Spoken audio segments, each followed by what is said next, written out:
Hello दोस्तों, एक बार फिर से स्वागत है आप सभी का अतुल्य आरएस ऑनलाइन क्लासेस में। मैं सुनील बादू प्रस्तुत हूँ लेकर के राजस्थान का भूगोल। और राजस्थान के भूगोल के अंतर्गत हम जो हैं अब तक काफ़ी सारे प्रकरण जो हैं हमारे पूरी कर चुके हैं। जैसे राजस्थान के भौतिक प्रदेश हैं, राजस्थान की खनिज संपदा है, राजस्थान के उद्योग हैं, और वर्तमान में हम जल संरक्षण और संग्रहण का टॉपिक जो है निरंतर रूप से हमारा जारी है। और इस टॉपिक के अंतर्गत हम दोस्तों राजस्थान की नदियों की बात कर रहे थे। और नदियों के बाद जो है दोस्तों मैंने आपको बताया नदियों में कि 3 प्रकार के प्रवाह तंत्र राजस्थान में पाया जाता है। 3 प्रकार के प्रवाह तंत्र में आंतरिक प्रवाह तंत्र हम पढ़ चुके थे। और आंतरिक प्रवाह में मैंने आपको घग्गर नदी, कांतली हैं, साबी नदी हैं, रूपारेल हैं, काकने नदी है, रूपनगढ़ है, मंथा नदी है। यहाँ तक हमारी बात हो चुकी थी, यानी हमने जो है आंतरिक जल प्रवाह प्रणाली पढ़ ली थी। आज जो है हम दोस्तों अरब सागरीय नदी तंत्र को पढ़ेंगे राजस्थान के संदर्भ में। तो हमारी जो हेडिंग डालिएगा, आज का जो प्रकरण है प्रिय विद्यार्थियों वो रहेगा अरब सागरीय नदी तंत्र। अरब सागरीय नदी तंत्र की बात करेंगे आज।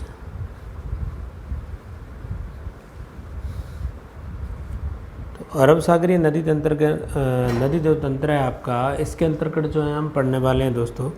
अरब सागरीय नदी तंत्र में आपको बता दूं कि वे नदियां शामिल हैं जो कि अपना जल कहाँ लेकर के जाएंगी, अरब सागर में लेकर के जाएंगी। वे नदियां जो इनका डेफिनेशन की बात करूं या परिभाषा की बात करूं तो वे नदियां जो अप्रत्यक्ष या प्रत्यक्ष रूप से अपना जल अरब सागर में लेके जाती हैं, वे नदियाँ किस तंत्र में आएगी? अरब सागरीय नदी तंत्र में। तो एक तो आप यही बात यहाँ पे नोट डाउन करेंगे प्रिय विद्यार्थियों कि वे नदियाँ जो अप्रत्यक्ष या प्रत्यक्ष रूप से अपना जल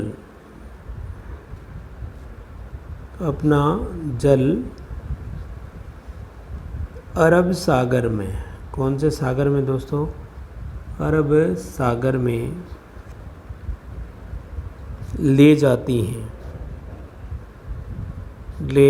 हैं, अरब सागरीय नदी तंत्र कहलाता है। अरब सागरीय नदी तंत्र कहलाता है। क्या कहलाता है दोस्तों? अरब सागरीय नदी तंत्र के नाम से हम इसे जानते हैं।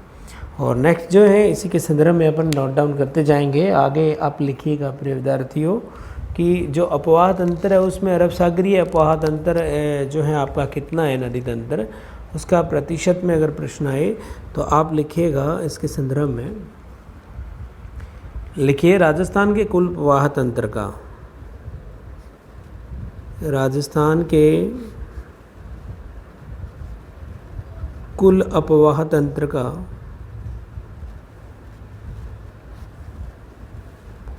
कुल अपवाह तंत्र का 16% कितना प्रिय विद्यार्थियों? 16% अरब सागरीय नदी तंत्र हैं। अरब सागरीय नदी तंत्र है। तो कितना प्रतिशत है? 16% जो है आपका अरब सागरीय नदी तंत्र है। तो यहाँ तो हमने बात की है अरब सागरीय नदी तंत्र के प्रतिशत की कि कितना प्रतिशत राजस्थान में अरब सागर का पाया जाता है। तो 16% जो है अरब सागरीय नदी तंत्र पाया जाता है हमारे राजस्थान के संदर्भ में हमने बात की। नेक्स्ट मैं बात बताऊंगा आपको कि अरब सागरीय जो नदी तंत्र की नदियां हैं ये एस्चुरी का निर्माण करती है। एस्चुरी का मतलब होता है आपका ज्वार नदमुख का निर्माण करती हैं। यानी इसका प्रमुख कारण क्या है कि ये एस्चुरी का निर्माण क्यों करती है? तो उसका प्रमुख कारण है दोस्तों कि एक तो ये जो नदियां हैं कम दूरी की हैं और तीव्रगामी हैं, यानी डेल्टा का निर्माण जो है ये नहीं करती हैं, अवसाद इनके साथ नहीं आता है। तो ये ज़्यादातर किसका निर्माण करेगी? आपके ज्वारमुख नदी यानी एस्चुरी का निर्माण करती हैं। कौन से प्रकार की नदियाँ? अरब सागरीय नदी तंत्र की नदियाँ, क्योंकि ये एक तो इनकी दूरी कम है और एक ये तीव्रगामी है, इसका कारण ये माना जाता है। तो ये बात लिखने की ज़्यादा आवश्यकता नहीं है आप लोगों को, अगर हो तो आप लिख लेना वीडियो में सुन करके। तो नेक्स्ट अपन बात करते हैं कि अरब सागरीय नदी तंत्र की नदियाँ कौन सी हैं। तो आप एक हेडिंग लगाइएगा प्रिय विद्यार्थियों कि अरब सागरीय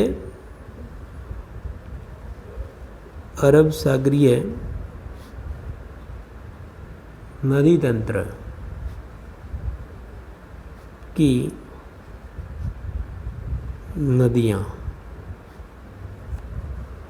अरब सागरीय नदी तंत्र की नदियों की जब हम बात करते हैं तो अरब सागर में जो जल लेके जाने वाली सारी नदियाँ हैं उन सभी की बात अपन यहाँ करेंगे। तो सबसे पहले जो है प्रश्न एक टेबल में से भी पूछा जा सकता है। तो सबसे पहले तो हम अरब सागर की नदी जो हैं सारी की सारी उनकी टेबल बनाएंगे कि कौन कौन सी नदियाँ जो हैं हमारे अरब सागर के नदी तंत्र का हिस्सा है प्रिय विद्यार्थियों। तो सबसे पहले आप लिखिएगा इसमें, ये अपने एक डायग्राम बनाएंगे। सबसे पहले लिखिए लूनी नदी के बारे में। फिर इसकी जो सहायक नदियाँ हैं जैसे जवाई है, सागी है, सूकड़ी, लीलड़ी, मीठड़ी जो भी हैं, गुइया वगैरह सारी की सारी जो हैं इसकी सहायक नदियाँ हम इस टेबल में इसके नीचे लिखने वाले हैं, जिससे कि आपको प्रत्यक्ष रूप से पता रहेगा कि कौन सी नदी किसकी सहायक है। इसी के अलावा जो है हम यहाँ बात करने वाले हैं पश्चिमी बनास की। किसकी बात करेंगे दोस्तों? यानी हम बात करने वाले हैं किसकी? पश्चिमी बनास की।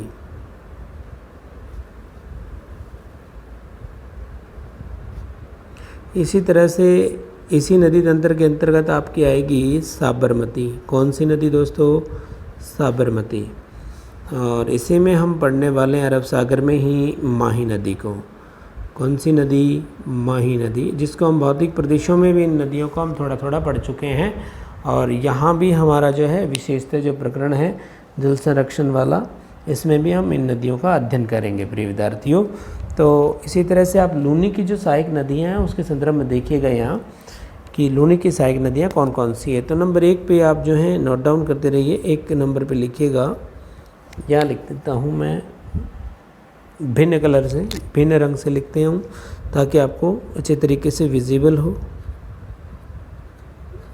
एक तो लिखेगा लीलड़ी प्रिय विद्यार्थियों, फिर मीठड़ी। ये जो सारी की सारी लिख रहा हूँ ये अरब सागरीय नदी तंत्र की हैं और लूनी की सहायक नदियाँ इसके नीचे मैं आपको नोट डाउन कर रहा हूँ। इस मीठड़ी के बाद आप लिखिएगा बांडी नदी। कौन सी नदी? बांडी नदी। और बांडी की एक नदी है सहायक जिसे कह देते हैं हम गुहिया नदी। कौन सी नदी? गुहिया नदी के नाम से भी जानते हैं, जो कि बांडी की सहायक है। समझ में आई? बांडी किसकी सहायक है? लूनी नदी की। इसी तरह से एक नदी है जोजरी, ये काफ़ी बार पूछी जाती हैं कि जो एक तरफ आकर के मिलती हैं बाईं ओर से। फिर जो है एक नदी है सूकड़ी, जालौर में आपको पता है कि बांकली बांध बना हुआ है सूकड़ी नदी पे, काफ़ी बार पूछा जाता है। इसी तरह से जो जवाई बांध आपका पाली का जवाई नदी पर, और जवाई नदी की 1-2 नदियाँ आप यहाँ लिख लीजिए। एक तो खारी नदी इसकी सहायक नदी हैं। और इसी तरह से एक मैं बात करूँ तो एक नदी है आपकी मथाई, जो कि जवाई की क्या है? सहायक नदी है प्रिय विद्यार्थियों। इसी तरह से एक नदी आप लिखेगा यहाँ सागी। तो ये सारी की सारी लीलड़ी, मीठड़ी, बांडी, जोजड़ी, सूकड़ी, जवाई, खारी, मथाई, सागी, ये सारी किसकी सहायक नदियाँ हैं? ये हैं लूनी नदी की सहायक नदियाँ। और सारी की सारी किस अफवाह तंत्र के अंतर्गत आएंगी? अरब सागरीय अफवाह तंत्र या नदी तंत्र के अंतर्गत आती हैं प्रिय विद्यार्थियों। तो यहाँ तक मेरे हिसाब से किसी को किसी प्रकार की कोई दिक्कत नहीं होगी। इसी तरह से जब हम बात करते हैं पश्चिमी बनास की, तो पश्चिमी बनास की एक सहायक नदी है, वो आप यहाँ पे लिख लीजिएगा। पश्चिमी बनास जो है इसकी एक सहायक नदी है जिसे हम सीपू के नाम से जानते हैं। किस नाम से जानते हैं? सीपू के नाम से हम जानते हैं। इसी प्रकार जो है आप साबरमती में कुछ इसकी सहायक नदी हैं, उनकी बात अपन यहाँ कर लेते हैं।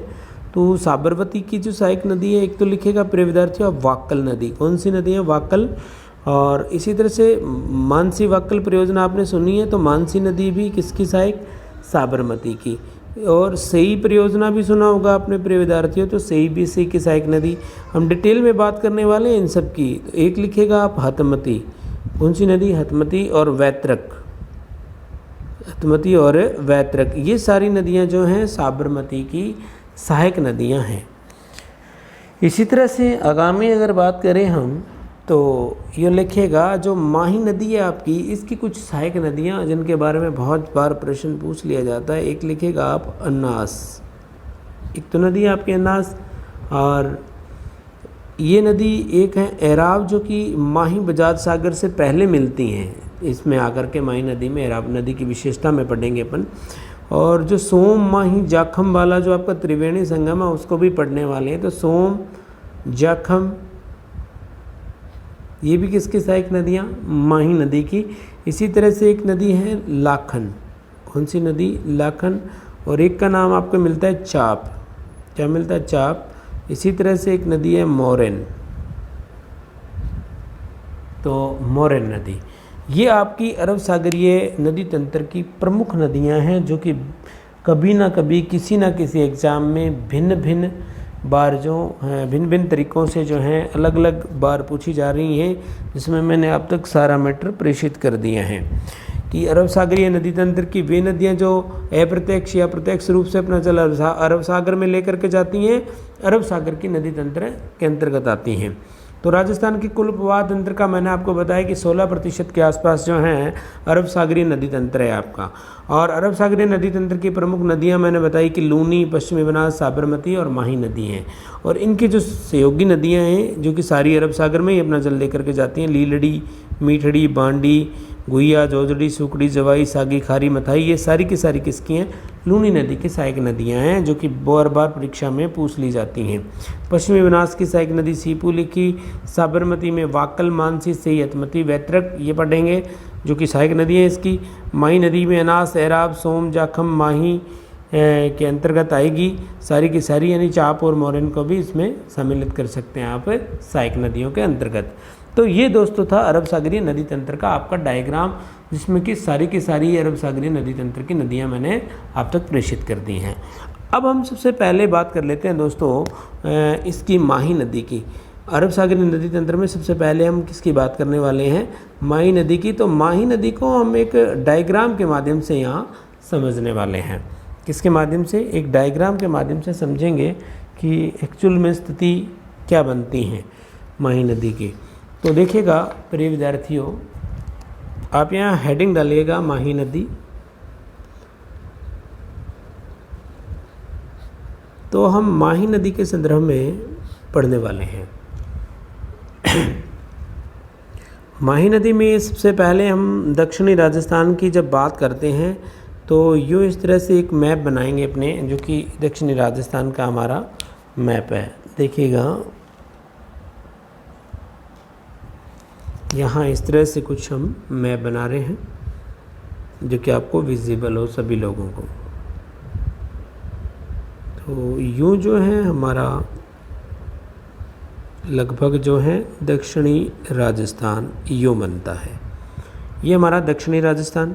और इस दक्षिणी राजस्थान में आपको पता है कि यहाँ तो आपका ज़िला बांसवाड़ा है, और इधर जो है बांसवाड़ा से थोड़ा यूँ अपने देखें तो डूंगरपुर की एक लोकेशन आती है। ये थोड़ा आपका नीचे वाला बांसवाड़ा और इससे ऊपर डूंगरपुर। और यहाँ से अपने देखें तो ये आपका ऊपर वाला हिस्सा है प्रतापगढ़ का। कौन से ज़िले का है दोस्तों, ये ऊपर वाला हिस्सा आपका प्रतापगढ़ का है। और यूँ जो है विभाजित है प्रतापगढ़, चित्तौड़गढ़, आपको पता ही है। इधर वाला हिस्सा जो है डूंगरपुर का आ जाता है। तो इस तरह से आपका एक लोकेशन बनता है जो कि दक्षिणी राजस्थान का है। और इस दक्षिणी राजस्थान में हम जब माही नदी की बात करते हैं तो यहाँ जो है मध्य प्रदेश से आपको पता है कि मेहंद झील से आपकी माही नदी निकलती है। जनाबाव की पहाड़ियाँ जहाँ से चंबल निकलती हैं, लगभग वहीं से मेहंद झील से एमपी मध्य प्रदेश से जो है आपकी माही नदी का उद्गम स्थल माना जाता है। तो यहाँ से आपकी माही नदी निकली। मान लीजिए कि ये यहाँ पर मैं लिख रहा हूँ, विजिबल होगा मेहंद झील। तो ये मेहंद जो झील है ये आपकी पड़ती है मध्य प्रदेश में। कहाँ पड़ती है दोस्तों, मध्य प्रदेश में। तो यूँ जो है आपकी माही नदी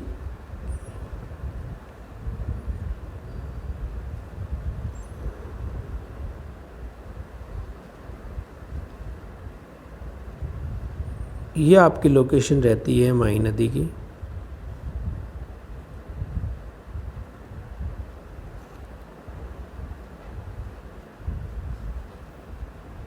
तो ये हमने नदी कौन सी बनाई, माही नदी है, जो कि आपकी मेहंद झील मध्य प्रदेश से निकलती है और इधर जो है आपकी यहाँ पड़ती है खंबात की खाड़ी, जहाँ गुजरात में चली जाती है। खंबात की खाड़ी कौन सी खाड़ी में चली जाती है, खंबात की खाड़ी यानी गुजरात में, या अरब सागर लिख सकते हैं आप, गुजरात में चली जाती हैं। तो ये तो बात हो गई माही नदी की, आपकी एक एक्चुअल सी लोकेशन हमने बनाई यहाँ पे। और इसके अलावा जो हमें बातें करनी हैं माही के संदर्भ में, तो वो देखिएगा दोस्तों आप, एक तो कई बार सीधा सीधा पूछ लिया जाता है कि इस माही की जो लंबाई है वो कितनी है। तो आप लंबाई में लिख सकते हो कि ये 576 किलोमीटर लंबी नदी है। कितनी है, 576 इसकी लंबाई मानी जाती है। तो यहाँ तक किसी प्रकार की कोई दिक्कत किसी को नहीं होगी। इसी तरह से माही मेहंद झील से आई, यूँ इसका जल बह रहा है, आपको दिखाई दे रहा है सभी को, यूँ जो है हमारी माही नदी बह रही है। तो ये जो है यहाँ से प्रवेश करती है राजस्थान में, और यहाँ जो है एक गांव है जिसे बांसवाड़ा का गांव कहते हैं, और इसका नाम है खादू गांव। कौन सा, खादू। बांसवाड़ा से ये राजस्थान में प्रवेश करती हैं। खादू बांसवाड़ा से किस में प्रवेश किया, राजस्थान में। और जैसे ही ये प्रवेश करती है तो इसके आगे ये एक परियोजना का निर्माण करती हैं। कौन सी परियोजना का निर्माण इस पे किया गया है, तो एक तो आपका कागदी बांध बनाया गया है यहाँ पे। कौन सा बांध है, कागदी बांध बनाया गया है, जिसकी लोकेशन लगभग ये है, आपको ग्रीन कलर में दिखाई दे रहा है ना, ये आपका क्या है, कागदी बांध। समझ में आई दोस्तों, कौन सा, कागदी बांध। तो ये तो है आपका कागदी बांध, समझे। एक पिकअप बांध है यानी पानी इकट्ठा करने के लिए, और इसी कागदी बांध के आगे ग्रीन कलर में जो बना रहा हूँ मैं, आपके सारे बांध ही यहाँ पे बना रहा हूँ। तो यहाँ देखिएगा थोड़ा सा, इस तरह से जो लाइनिंग कर रहा हूँ मैं, ये आपका परियोजना है माही बजाज सागर बांध है। कौन सा है, माही बजाज सागर बांध। माही बजाज सागर बांध है, जो कि माही नदी पर बांसवाड़ा में निर्मित है। समझ में आई दोस्तों, यहाँ तक किसी को कोई दिक्कत नहीं होगी। क्लियर हुई बात। इसी तरह से एक जो है आपके भीखाभाई सागवाड़ परियोजना है, जो कि आपके डूंगरपुर ज़िले में अवस्थित है। यहाँ इस तरह से बनती हैं भीखाभाई जो सागवाड़ परियोजना है, उसका थोड़ा चित्र मैं आप तक प्रेषित करूँगा। यहाँ इस तरह से डूंगरपुर ज़िले में अवस्थित है माही नदी पर। तो ये जो है आपकी कौन सी परियोजना हुई, ये है आपकी भीखाभाई सागवाड़ परियोजना। भीखाभाई सागवाड़ परियोजना, समझ में आई दोस्तों, ये आपकी भीखाभाई सागवाड़ परियोजना है। तो इसके बाद जो है हम आगामी बात करते हैं, कुछ नदियां जो इसमें आकर के मिलती हैं उनका डायग्राम मैं आप तक प्रेषित करूंगा थोड़ा यहाँ पे, कि कौन कौन सी नदियां भिन्न भिन्न रंग में हम बनाने वाले हैं, जिससे आपको एक एराव नदी दक्षिण से आकर के इसके अंतर्गत इसमें मिलती हैं माही नदी में, जो कि जिसकी लोकेशन लगभग ये है। क्लियर हुई बात। ये देखिएगा यहाँ यूँ आके मिलती हैं ये। यह आपकी नदी कौन सी, एराव। इस नदी का नाम क्या है, एराव नदी। क्लियर हुई दोस्तों। और इस एराव के बाद आप देखिएगा कि यहाँ मैं एक त्रिवेणी संगम बना रहा हूँ, जो कि बहुत बार आपसे पूछ लिया जाता है। जब प्रतियोगी परीक्षाओं की बात आती है तो बहुत बार ये जो है आपसे पूछ लिया जाता है। यहाँ माही पर ब्लैक कलर में आपको दिखाई दे रहा है। तो ये जो स्थान है आपका, ये दोस्तों ये है वेणेश्वर। इसका नाम क्या है, वेणेश्वर। नवाटापुरा, वेणेश्वर, पता है आदिवासियों का कौम, सब कुछ पढ़ा हुआ है आप लोगों ने, लेकिन थोड़ा सा आपको मैपिंग ही करनी है यहाँ, जिससे आपके दिमाग में एक चित्र की साम्यता स्थापित हो सके। तो ये वेणेश्वर स्थान है। इस वेणेश्वर स्थान पर दोस्तों एक्चुअल में स्थिति क्या है कि एक तो नदी आती है जाखम नदी, जो कि प्रतापगढ़ से आती हैं जाखम नदी, समझ में आई। तो वेणेश्वर स्थान पर एक नदी आ गई आपकी ये वाली, जिसे हम कह देते हैं जाखम। कौन सी नदी है? जाखम नदी। समझ में आ गई। और इस जाखम नदी पर जो है एक हम बात भी करने वाले हैं, ये आपकी जाखम नदी। और इस पे दूसरी नदी की बात यहाँ करें तो एक नदी आती है सोम नदी। कौन सी नदी? सोम नदी। ये आपकी हो गई सोम नदी। तो ये नदियाँ आकर के माही नदी में कहाँ मिलती है? वेणेश्वर स्थान पर, जहाँ पर एक त्रिवेणी संगम का निर्माण ये करती हैं। क्लियर हुई बात? अब जो है इसी तरह हम आगे बढ़ते हुए देखते हैं दोस्तों, तो हम क्या देखते हैं कि ये जो आपको दिखाई दे रही है जाखम नदी, तो इस पर जो है जो जाखमिया गांव प्रतापगढ़ से आती हैं और मिलती किस में है? आपके माई नदी में। इस पर जो है सबसे ऊंचा बांध बना हुआ है यहाँ पर राजस्थान का, जिसे हम कह देते हैं जाखम बांध। कौन सा बांध? जाखम बांध, जो कि राजस्थान का सबसे ऊंचा बांध है। क्लियर हुई बात? इसी तरह से जो आपकी सोम नदी आ रही हैं, तो इस सोम नदी पर एक तो सोम कागदर परियोजना है यहाँ पर प्रिय विद्यार्थियों, ये देखिएगा, ये आपकी जो परियोजना है ये कौन सी है? सोम कागदर परियोजना स्थित है। तो यहाँ लिखिएगा सोम कागदर परियोजना। तो ये जो है सोम कागदर परियोजना है जो यहाँ पर स्थित है। कौन सी नदी पर? सोम नदी पर। किसकी सहायक नदी है ये जो है माही की सहायक नदी है। इसी तरह से इसी सोम नदी पर एक दूसरी परियोजना स्थित है जिसे हम सोम कमला अम्बा परियोजना के नाम से जानते हैं, जो कि मैं यहाँ पे मैपिंग कर रहा हूँ, आपको ब्लैक कलर में लाइनिंग में दिखाई दे रही ना। ये है दोस्तों आपकी सोम कमला अम्बा परियोजना। तो यहाँ लिख लीजिए ये कौन सी हैं? सोम कमला अम्बा परियोजना। क्लियर हुई दोस्तों बात? सोम कमला अम्बा परियोजना जो कि किस पर स्थित है? सोम नदी पर बनी हुई है। तो यहाँ तक तो आपको किसी प्रकार की कोई दिक्कतें नहीं हुई होगी। तो इसी तरह से एक नदी इसके अंतर्गत आके मिलती हैं जिसका मैपिंग मैं यहाँ कर रहा हूँ। देखिएगा आप, थोड़ा सा भिन्न रंग में बनाने की कोशिश करूँगा कि आपको दिखाई दे जाए। भिखाबाई सागवाड़ जो परियोजना आपको दिखाई दे रही है, भिखाबाई सागवाड़ परियोजना, इससे थोड़ा सा जस्ट आगे देखिएगा कि यहाँ एक नदी आके मिलती हैं जिसे हम कहते हैं अन्नास नदी, जो कि माही नदी में आके मिलती हैं। अनास नदी आकर के यहाँ से हमारी मिलते हैं। और इस अनास नदी पर जो है वो बांसवाड़ा में एक अन्नास परियोजना है। यहाँ पे देखिएगा बांसवाड़ा में आपको दिखाई दे रहा होगा, ब्लैक कलर में देखिए बना रहा हूँ मैं। यह आपकी कौन सी परियोजना? अनास परियोजना। तो दोस्तों यहाँ तक आपको समझ आया होगा कि ये आपकी कौन सी हुई? अनास परियोजना। समझ में आ रही है बात? तो मेरे हिसाब से आपको किसी प्रकार की कोई दिक्कत यहाँ तक नहीं हुई होगी। अब जब ये यहाँ से मेहंद झील से प्रारंभ होती हैं और यहाँ चली जाती है खंबात की खाड़ी गुजरात से, वापस यू आकार के वर्ण का निर्माण करती हैं। कर्क रेखा को ये 2 बार काटने वाली राजस्थान की एकमात्र नदी हैं।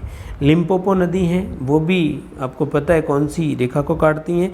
2-3 नदियाँ जो कि आपकी जानी जाती हैं रेखाओं के माध्यम से। तो हमारी माही नदी का बहुत ही योगदान है राजस्थान के संदर्भ में कि ये कर्क रेखा को 2 बार काटती हैं। समझ में आई? क्योंकि कर्क रेखा की जो लोकेशन है मैं थोड़ी देर बाद यहाँ पे बना दूंगा। इससे पहले आपको प्रेषित कर दूं कि मेहंद झील से जैसे ही निकल करके ये खंबात की खाड़ी की तरफ आती हैं तो यहाँ पर जो है एक बांध बना हुआ है जो कि गुजरात में है। आपका कहाँ स्थित है? गुजरात में। ये देखिएगा आपको यहाँ लाल कलर में जो मैं बना रहा हूँ ये एक बांध है जो कि गुजरात में बना हुआ है। कौन सी नदी पर? माही नदी पर बना हुआ है। और इस बांध का नाम है दोस्तों कडाना बांध। कौन सा बांध है ये? कडाना बांध।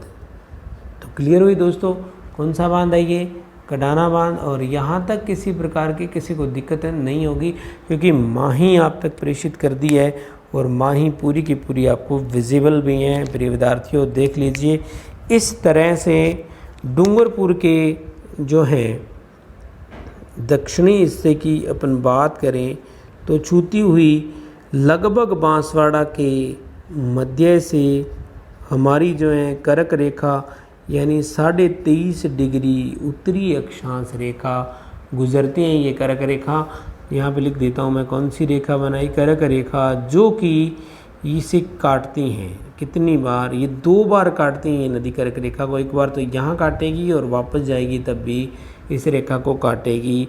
और अंग्रेजी के किसके, अंग्रेजी के उल्टे यू वर्ण के, यू जो वर्ण है उसके आकार का क्या करती हैं, निर्माण करती हैं दोस्तों। तो यहाँ तक किसी प्रकार की कोई दिक्कत मेरे हिसाब से आप लोगों को नहीं होनी चाहिए। और फिर भी अगर आपको किसी प्रकार की कोई दिक्कत इसमें आई तो आप जो है बार बार कमेंट के माध्यम से पूछ सकते हो।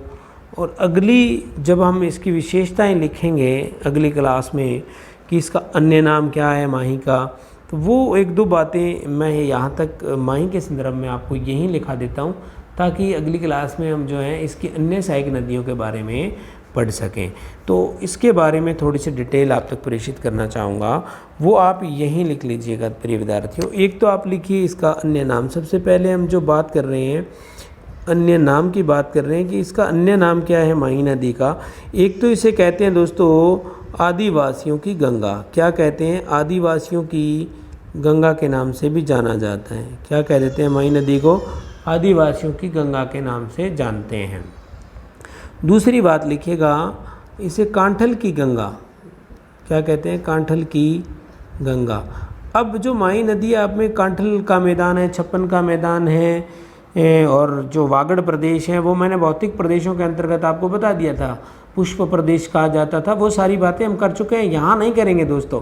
जो बातें हमने पहले कर ली है वो यहाँ इस टॉपिक में नहीं करेंगे, उसकी साम्यता आप स्थापित कीजिएगा, क्योंकि हमारा वक्त जो है वो हमारे पास थोड़ा है, रीट शीघ्र ही होने वाली हैं। तो आप जो हैं अच्छी तरीके से याद करते रहिए। एक तो आदिवासियों की गंगा, एक कांठल की गंगा कह दिया जाता है, या इसको कह सकते हो क्योंकि ये दक्षिणी राजस्थान में अवस्थित है तो दक्षिणी राजस्थान की गंगा भी इसे कहते हैं। क्या कहते हैं, दक्षिणी राजस्थान की गंगा भी कह देते हैं। नेक्स्ट इसी तरह से इसके संदर्भ में मैं बात करना चाहूँ तो अपने से अगर कोई पूछ ले कि मैं पहले भी बता चुका हूँ आपको कि उद्गम स्थल की बात करेंगे हम दूसरे पॉइंट में, कि उद्गम स्थल अगर माही नदी की बात करें तो ये मेहंद झील। कौन सी झील है, मेहंद झील। और मेहंद झील कहाँ अवस्थित है दोस्तों, मध्य प्रदेश में। कौन से राज्य में है, मध्य प्रदेश में। इसी तरह से अगर आपसे पूछ ले कि माही नदी राजस्थान में कहाँ से प्रवेश करती हैं, तो इसका राजस्थान में प्रवेश लिखिएगा।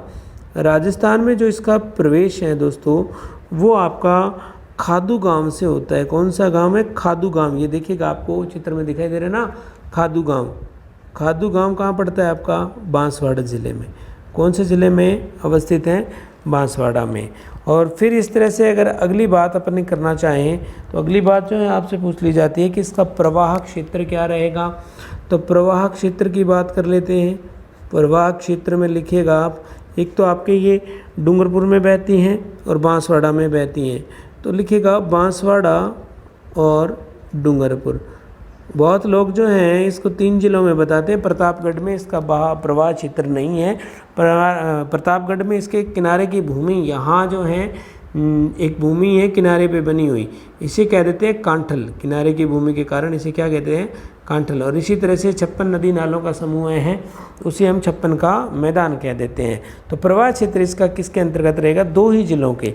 और जो समाप्ति स्थल है आपका, लिख लीजिए समाप्ति स्थल। तो समाप्ति स्थल यहाँ पे देखिएगा दोस्तों चित्र के माध्यम से, खंबात की खाड़ी गुजरात। कहाँ ख़त्म होती है ये, खंबात की खाड़ी गुजरात। तो ये इसका समाप्ति स्थल है। इसी तरह से आपसे पूछ ली जाए कि कुल लंबाई क्या है, दोस्तों क्या बात होगी कि कुल लंबाई अगर आपसे पूछ ली जाए तो कुल लंबाई के संदर्भ में आप लिख सकते हो 576 किलोमीटर, जो मैंने पहले ही प्रेषित कर दी कुल लंबाई। तो कुल लंबाई जो है इसकी कितनी, 576 किलोमीटर। शायद विजिबल नहीं होगा आपको। प्रवाह क्षेत्र बांसवाड़ा डूंगरपुर समाप्ति स्थल खंभात की खाड़ी गुजरात, कुल लंबाई 576 किलोमीटर। इसी तरह से अगर हम नेक्स्ट बात करें इसकी, तो ये आती है कि राजस्थान में अगर इसकी लंबाई आपसे पूछी जाए, राजस्थान में लंबाई, तो राजस्थान में जो लंबाई है वो आपकी 171 किलोमीटर पड़ती हैं। कितनी पड़ेगी, 171 किलोमीटर जो है ये राजस्थान में बहती हैं। तो राजस्थान के संदर्भ में आपसे इसकी लंबाई पूछी जाए तो 171 किलोमीटर। इसके अलावा जो है हम माही नदी की विशेषताओं की बात करेंगे। तो विशेषताओं की बात अब तक मैं जो है वर्बली कर देता हूं दोस्तों, क्योंकि अगली क्लास में मैं आपको लिख करके बता दूंगा इसकी विशेषताएं। तो एक तो आपकी इसकी विशेषता है कि माही नदी कर्क रेखा को 2 बार काटती हैं, और माही नदी राजस्थान की एकमात्र नदी है जो दक्षिण में से प्रवेश करती हैं और दक्षिण में समाप्त होती हैं। अंग्रेजी के उल्टे यू वर्ण का ये निर्माण करती हैं। इस तरह की इसको कुछ विशेषताएं माही बेसिन को आपको पता है, मैंने जब भौतिक प्रदेश पढ़ा रहा था तो बताया था कि प्राचीन काल में पुष्प प्रदेश के नाम से भी इस क्षेत्र को जाना जाता था। तो इसी तरह से माही सोम जाखम नदियों के संगम पर आपको पता है कि कल्चर से संबंधित प्रश्न है कि माघ पूर्णिमा को डूंगरपुर में गणेश्वर मेला भरता है, जिसे आदिवासियों का कुंभ कह देते हैं। तो उसकी बात जो है हम कल डिटेल में लिखेंगे दोस्तों। पूरी बात हम माही नदी की करेंगे।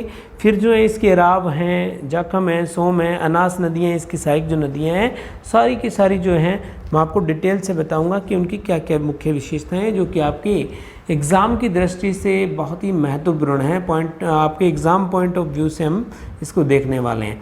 तो मैं सुनील बादू इसी के साथ आपसे इजाज़त चाहूँगा आज की क्लास के लिए। जय हिंद, जय भारत।